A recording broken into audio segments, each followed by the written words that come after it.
Salam Bapak Ibu, saudara yang terkasih di dalam nama Tuhan Yesus Kristus. Berjumpa kembali di dalam renungan malam Minggu PKJ Pagi, edisi minggu kedua bulan Oktober tahun 2025. Mari Bapak Ibu saudaraku, sebelum kita akan mendengarkan firman Tuhan, kita akan bersatu di dalam doa. Mari kita berdoa. Tuhan Yesus Allah kami, Allah yang Maha Pengaji, kami memuliakan dalam satu nama Tuhan Yesus Kristus. Hari ini kami bertemu kembali di dalam renungan tengah minggu PKJ Pagi. Ya, sebelum kami mendengarkan firman-Mu, kiranya Tuhan mengurangi kami dalam waktu. Dia akan memampukan kami untuk kami bisa memahami, untuk kami bisa mengerti setiap firman yang kami dengar, dan bahkan kami boleh melakukan setiap firman-Mu di dalam kehidupan kami. Ampuni dosa kesalahan kami. Terima kasih Tuhan, di dalam satu nama Tuhan Yesus Kristus kami bersyukur berdoa. Haleluya. Amin. Bapak Ibu saudara yang terkasih di dalam nama Tuhan Yesus Kristus, tema renungan hari ini adalah misi tanpa kompromi. Misi tanpa kompromi. Kita akan membaca dulu firman Tuhan dari Matius pasal 10 ayat yang ke-5 sampai dengan yang ke-7. Matius pasal 10 ayat 5 sampai dengan ke-7. Saya akan bacakan buat kita bersama. Yesus mengutus ke-12 rasul. Ke-12 murid itu diutus oleh Yesus dan ia berpesan kepada mereka, janganlah kamu menyimpang ke jalan bangsa lain atau masuk ke dalam kota orang Samaria, melainkan pergilah kepada domba-domba yang hilang dari umat Israel. Pergilah dan beritakanlah kerajaan surga sudah dekat. Bapak Ibu saudara yang terkasih di dalam nama Tuhan Yesus, berbicara tentang misi. Ya. Misi dalam kamus besar bahasa Indonesia diartikan bahwa serangkaian tindakan, strategi atau tugas yang dilakukan suatu organisasi untuk mencapai visi atau tujuan. Ya. Bapak Ibu yang terkasih, ketika kita mengikuti pendidikan, pada saat kita menerima pendidikan, mungkin waktu SMA, SMP, SD maupun di kuliah, ya, seringkali kita diberi tugas baik itu oleh guru maupun dosen kita, ya, untuk mengevaluasi dari hasil pembelajaran yang sudah dilakukan. Biasanya guru atau dosen kita akan melakukan ulangan atau bahkan mungkin yang membutuhkan praktek akan dilakukan praktek secara langsung untuk mengevaluasi hasil belajar kita.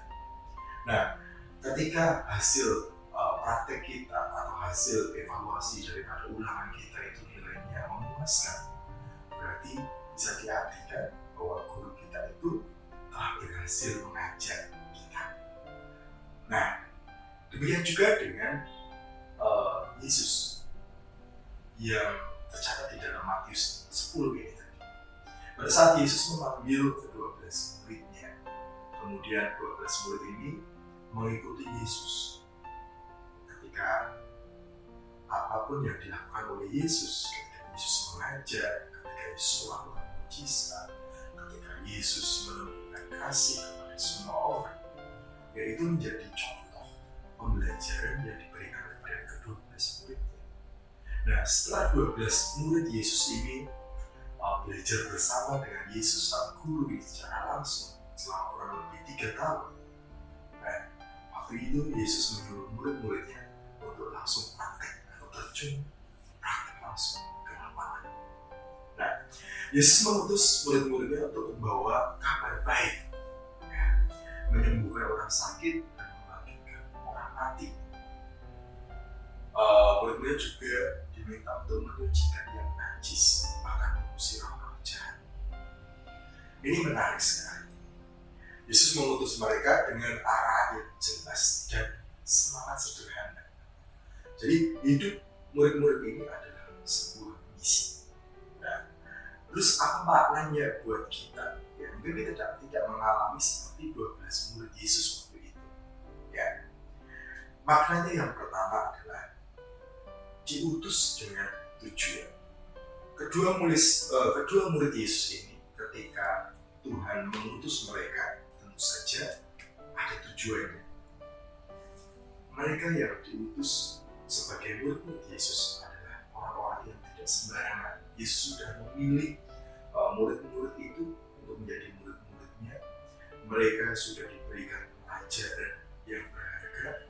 Ya, walau mereka tidak sempurna, tidak seperti sang guru, seperti Yesus, tapi Yesus percaya bahwa murid-murid ini mampu melakukan tugas yang akan Tuhan berikan. Nah, Tuhan saat ini tidak menuju kita menjadi orang-orang yang supermani atau sempurna secara rohani. Tapi ketika kita mau taat kepada Tuhan, maka Tuhan Yesus akan memakai kita. Itu poin yang pertama, diutus dengan tujuan. Yang kedua, pakai apa yang kamu punya. Pakai apa yang kamu punya. Yesus berkata bahwa kamu telah memperoleh dengan cuma-cuma, karena itu berikanlah pula dengan cuma-cuma. Ya. Ini saat ini apa yang kita miliki? Kita punya kasih. Sudah, bagikan itu kepada sesama kita.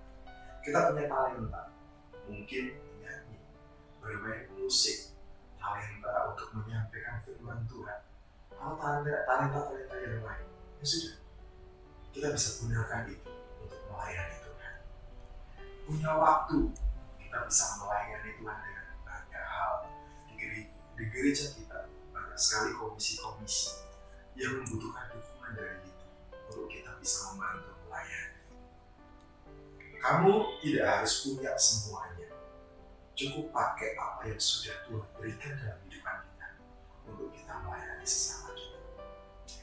Yang ketiga, jangan terikat dengan kenyamanan. Yesus bahkan bilang di dalam ayat firman Tuhan hari ini, jangan membawa emas atau perak, jangan membawa dua baju dan seterusnya. Artinya, jangan sampai kita fokus pada kenyamanan atau harta.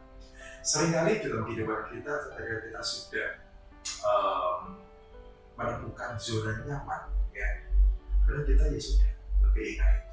Apalagi kita mungkin sebagai jemaat, ya sudah, saya lebih nyaman menjadi jemaat. Yang penting saya setiap hari Minggu saya datang beribadah.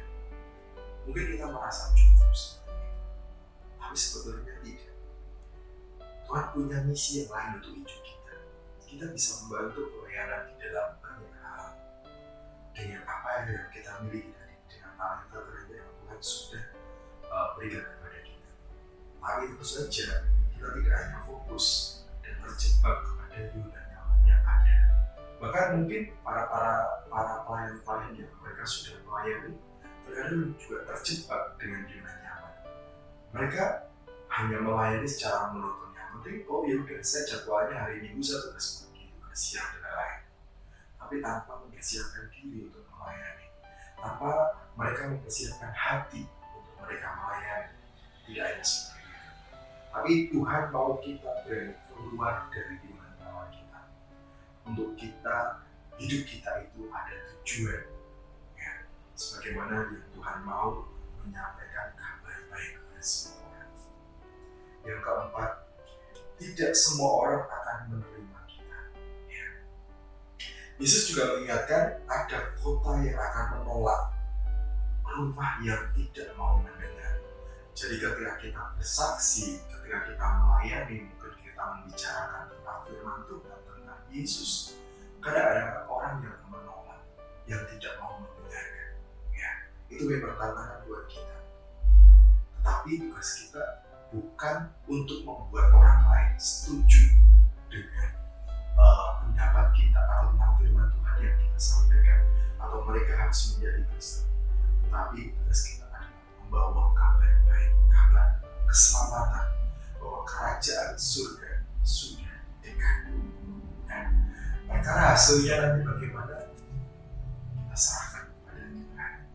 Jadi Bapak Ibu Saudaraku, dari 4 hal yang kita pelajari hari ini, yang pertama diutus dengan tujuan, yang kedua pakai apa yang kita miliki, jadi talenta sekecil apapun yang mungkin kita anggap remeh, bahkan mungkin kita hanya bisa berdoa saja.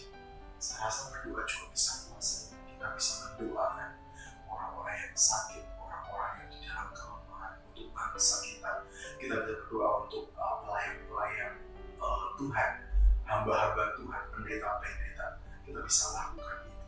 Tidak harus orang melihat apa yang kita lakukan, tapi ketika kita berdoa mungkin pada saat malam hari, tapi Tuhan tahu apa yang kita lakukan. Semua untuk kemuliaan namanya. Yang menjadi pertemuan kita adalah, apakah kita sudah sadar bahwa hidup kita adalah misi dari Tuhan?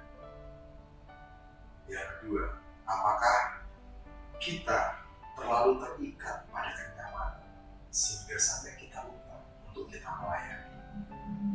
Dan yang ketiga, apakah kita berani tetap bersaksi bahkan saat tidak ada yang menerima kita?